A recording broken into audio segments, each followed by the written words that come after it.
with eliminating Muslims and the Islamic faith from the globe.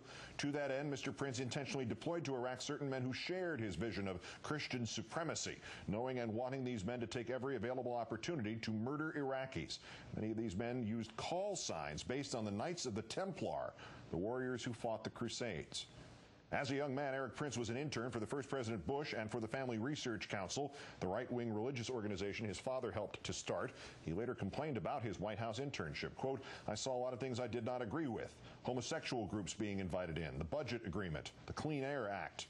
A Catholic convert, Prince has donated more than $250,000 to conservative Republican politicians, primarily the religious ones. He has used the wealth of his family and profits from Z to create and to fund numerous right-wing and or proselytizing Christian organizations, the Family Research Council, Christian Freedom International, and the Council on National Policy, whose meetings Prince said he has attended.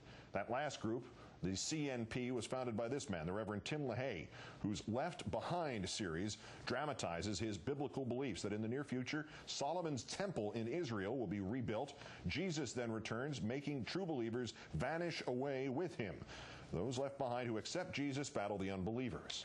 Mr. Prince's devout family values Christianity does not always manifest itself, however, in his behavior. After a Z, then Blackwater plane went down in Afghanistan, Prince argued that legal immunity pertained because companies cannot be sued for the actions of their employees under prevailing Afghanistan law, specifically the Islamic law of Sharia. Prince was interviewed by Suzanne Simons for a new book about him, a book that reports Prince cheated on his first wife, his dying first wife, with their nanny. Simons writes that the nanny attended the funeral while pregnant with Prince's child. Prince did, in his words, the right thing. He married the nanny. At Z, Prince has surrounded himself with like-minded believers like the lobbyist Paul Behrens, board member of Christian Freedom International, and General Counsel COO Joseph Schmitz. As Inspector General at the Pentagon, Mr. Schmitz incorporated the phrase "always under the protection of the Almighty" and said, quote, "We pride ourselves on our strict adherence to the rule of law under God." He spoke to the Order of Malta, a secretive Catholic group at the Church of Paul Bremer, another conservative Catholic in the Bush administration. And Schmitz essentially exonerated U.S. General William Boykin for turning his mission missionary. Why is this man in the White House? The majority of Americans did not vote for him. Why is he here? And I tell you this morning, he's in the White House because God put him there. There's such a time as this. Enemy is a spiritual enemy. It's called the principality of darkness, and the enemy is a guy called Satan. After even Republicans slammed Schmitz for shielding the White House from congressional scrutiny of Pentagon purchasing, Schmitz resigned and went to Blackwater. Schmitz not only spoke to the Order of Malta, he is a member. Scahill reports the order is, quote, "a Christian militia formed in the 11th century before the First Crusades with the mission of defending territories that the Crusaders had conquered from the Muslims, territories familiar to theocratic minds." This crusade, this war on terrorism, is going to take a while. The Pentagon put Bible verses on its reports for Mr. Bush. Some of his soldiers spoke openly about distributing Bibles in Iraq and Afghanistan, spreading the word. Erik Prince once described Z employees this way, quote, "Everybody carries guns, just like Jeremiah rebuilding the temple in Israel, a sword in one hand, a trowel in the other. The temple that must be rebuilt for Jesus to return." Bush officials helped Prince advance his vision. State Department Inspector General Alvin Krongard killed a probe into Z's weapons smuggling, then denied to Congress that his brother was on Z's advisory board. I specifically asked him, I do not believe it is true that he is a member of the advisory board. During the break, I did contact my brother. I reached him at home. He is not at the hotel, but I learned that he had been at the advisory board meeting yesterday. I had not been aware of that, and I want to state on the record right now that I hereby recuse myself from any matters having to do with Blackwater.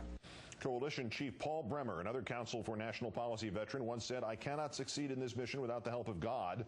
But he also needed Blackwater. He gave Prince his first big contract in Iraq. Bremer later wrote the Bremer Order, granting contractors in Iraq total legal immunity, and Z would need it. Quoting John Doe No. 2's sworn declaration, Mr. Prince operated his companies in a manner that encouraged and rewarded the destruction of Iraqi life.